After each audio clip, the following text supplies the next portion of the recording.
Now, Iran wants the sanctions lifted by the United States and the frozen assets to be released, and essentially a compensation for the damage from the earlier attacks that took place. Now, the Strait of Hormuz previously handled approximately 20% of the global oil and liquefied natural gas shipments, and that's been disrupted since the end of February, going on from March onwards. Now, President Donald Trump describes the discussions as limited or semi-negotiations.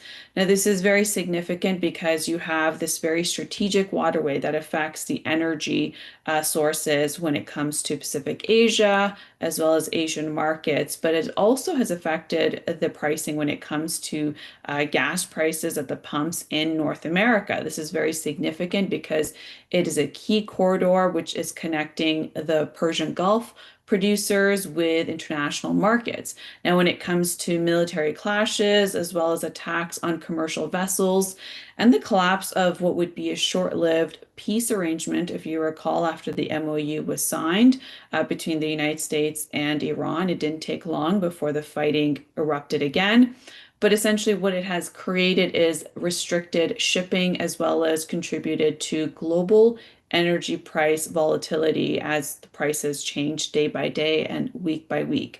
Now, when it comes to President Trump, well, he appears to be preparing for what it appears to be to wait for Iran's deteriorating economy to force Tehran into concessions rather than immediate launch and another military and well, essentially a major military operation. So now it's been reported from Washington, D.C., that there is a strategy that relies on sanctions as well as restrictions on oil and revenue and Iran's growing domestic economic problems.